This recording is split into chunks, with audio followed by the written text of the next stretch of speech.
Fala pessoal, eu sou Paulo Royal e hoje, seguindo a indicação dos inscritos, eu tô trazendo pra vocês a história da primeira pistola do mundo feita em polímero, produzida em larga escala, sendo uma arma bastante inovadora para sua época.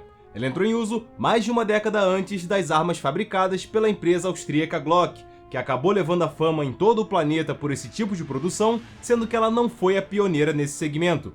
O vídeo de hoje vai contar a história da pistola alemã Heckler & Koch Volkspistole 70, mundialmente conhecida como HK-VP70, que apesar de não ter sido um grande sucesso comercial em termos de números, foi essencial na criação da tendência e no direcionamento da indústria armamentista em relação às armas curtas fabricadas com esse material tão versátil.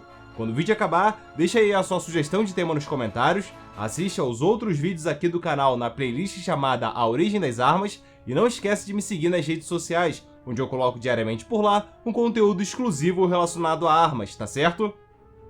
Meus amigos, a origem da nossa arma de hoje começa no final da década de 1960, quando a empresa alemã Heckler & Koch começou a desenvolver uma pistola que tivesse um carregador que coubesse muitos cartuchos e um poder de fogo satisfatório.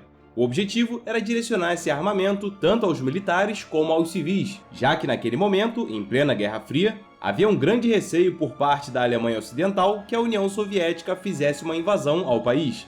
Até hoje não se sabe ao certo se essa iniciativa foi da própria empresa ou se o projeto foi encomendado pelo governo alemão, mas o raciocínio da época era de que quanto mais a população se armasse, mais difícil ou até mesmo impossível se tornaria o avanço dos soviéticos, uma vez que grande parte dos civis em idade militar havia se comprometido a criar uma resistência armada para combater os invasores.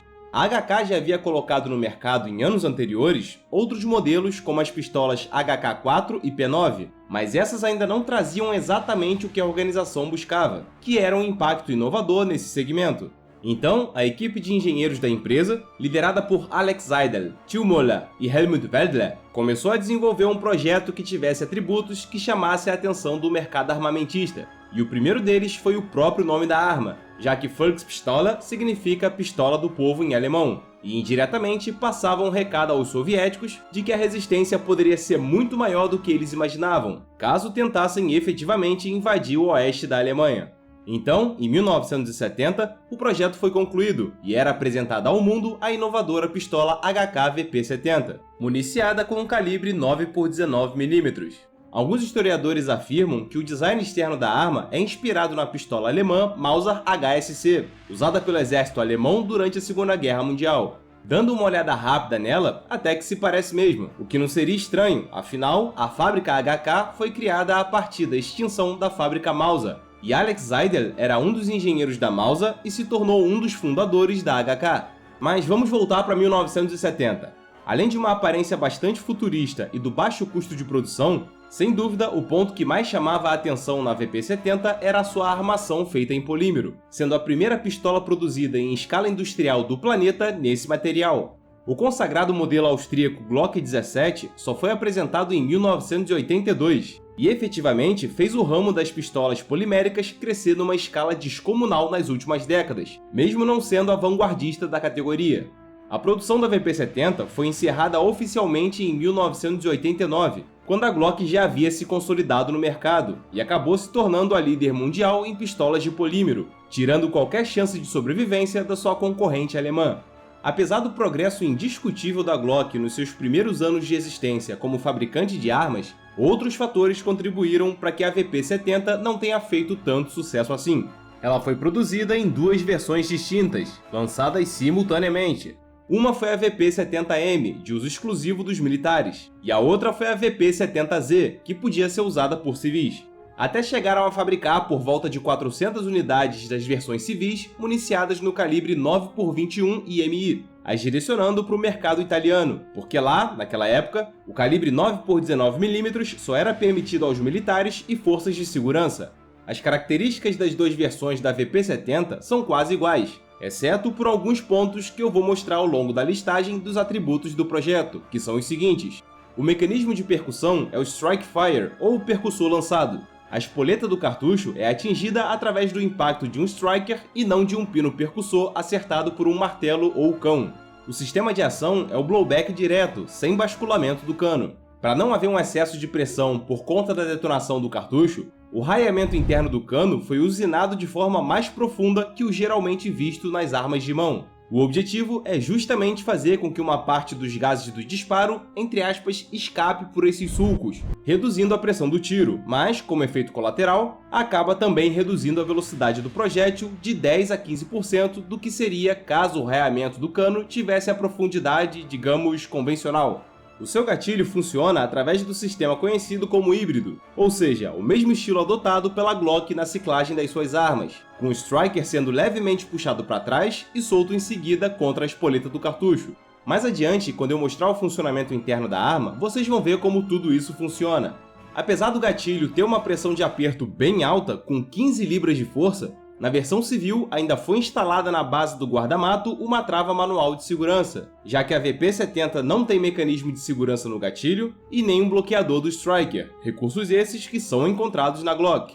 A sua alavanca de desmontagem por muitas vezes é confundida pelos operadores inexperientes com uma espécie de retém do ferrolho, que inclusive não existe nessa arma. Outra confusão comum desse componente é com uma trava de gatilho, já que ele fica tão perto da parte superior dessa peça. Aliás, um ponto que sempre foi motivo de algumas piadas é que o gatilho parece com aqueles usados em armas de grampo, o que contribui para reduzir a credibilidade da peça.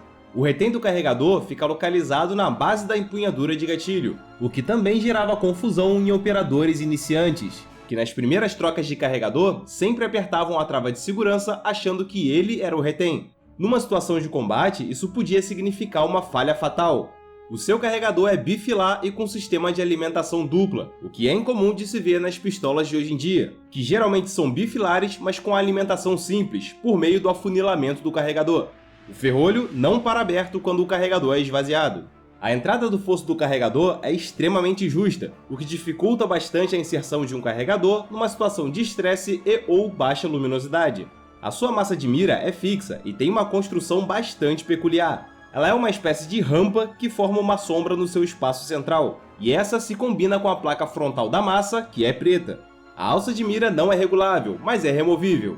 Por fim, tem a característica mais exótica dessa pistola na sua versão militar, que é a possibilidade dela disparar rajadas com 3 tiros a uma cadência de 2.200 tiros por minuto. Isso é possível somente quando uma coronha específica para essa versão é instalada nela, porque é nesse acessório que fica um mecanismo que se interliga com a parte interna da pistola e faz com que ela ganhe essa capacidade caso o operador faça a instalação e vire a chave seletora na coronha. A versão militar da arma tem um sistema de trilhos na parte de trás da armação, que permite o encaixe da coronha, assim como tem um pino que fica em contato com a barra de acionamento do modo rajada. Já a versão civil não tem o trilho de encaixe e nem o pino traseiro. Mas outra característica dessa coronha é que ela serve também como uma caixa de armazenamento, lembrando bastante o mesmo método usado com a pistola alemã Mauser C96. Percebe-se mais uma vez a influência da engenharia da extinta empresa Mauser em um modelo lançado décadas depois. Só a título de curiosidade, os exemplares fabricados e enviados para a Itália até podiam receber a coronha, mas ela não tinha o seletor de modo de disparo, fazendo com que a arma atirasse somente de maneira semiautomática. Certo, depois de conhecer grande parte das características envolvendo o projeto da arma, fica mais fácil entender por que, apesar da indiscutível inovação envolvendo o uso de polímero na fabricação da armação, a HK-VP-70 não caiu nas graças dos consumidores, tanto civis como militares.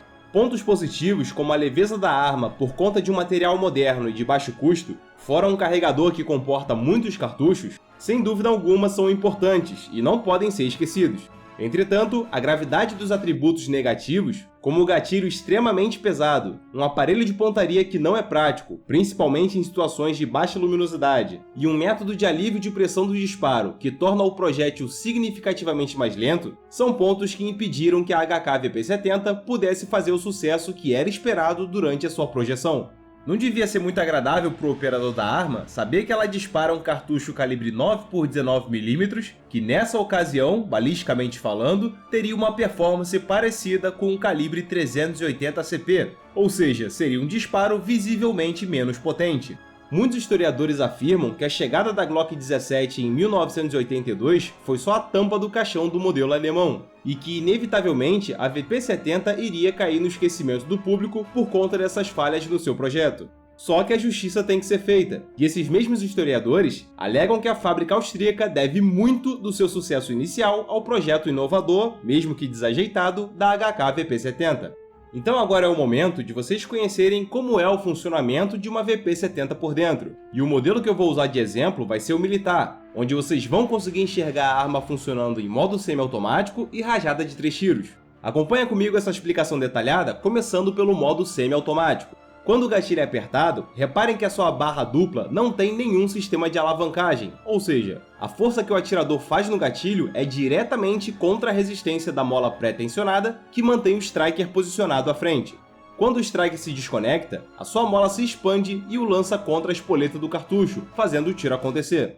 Apesar do vazamento dos gases do disparo pelo raiamento, a detonação gera uma força que empurra o ferrolho para trás, enquanto esse extrai o estojo disparado para ser ejetado.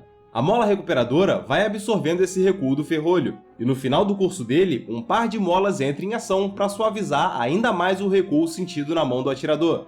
Depois disso, essas molas dianteiras se expandem e trazem o ferrolho para frente, que no caminho pega um novo cartucho no carregador e o coloca na entrada do cano, finalizando o ciclo da arma.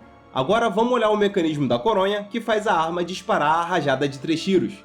Se a chave seletora estiver no modo semiautomático, nada extra vai acontecer quando o gatilho é apertado. Mas quando a chave seletora é girada, essa espécie de aleta é levantada e ela tem uma participação fundamental no novo regime de disparo.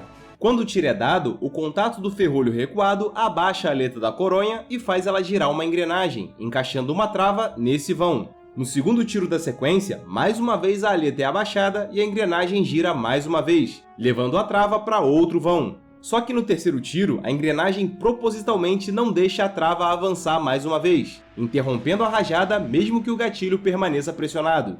Então, o operador o solta e o mecanismo é desarmado, ficando pronto para a próxima rajada.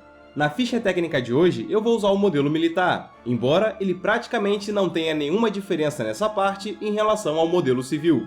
Os dados dessa arma são os seguintes: o seu peso descarregada é de 820 gramas, o comprimento total da arma é de 20,4 centímetros, o comprimento do cano é de 4,6 polegadas, o calibre padrão do cartucho usado é o 9x19mm, a capacidade do carregador é de 18 cartuchos, a cadência de disparos no modo rajada de 3 tiros é de 2.200 tiros por minuto, a velocidade dos projéteis na saída do cano é de aproximadamente 270 metros por segundo, o alcance operacional é de 50 metros e o alcance máximo é de 150 metros, mas com a precisão totalmente comprometida, tá certo? Bom pessoal, espero que esse vídeo tenha matado a sua curiosidade a respeito desse assunto e muito obrigado a você que chegou até aqui. Não esquece de clicar em gostei e compartilhar para dar aquela força pro canal. Em breve eu tô de volta, um forte abraço e até mais!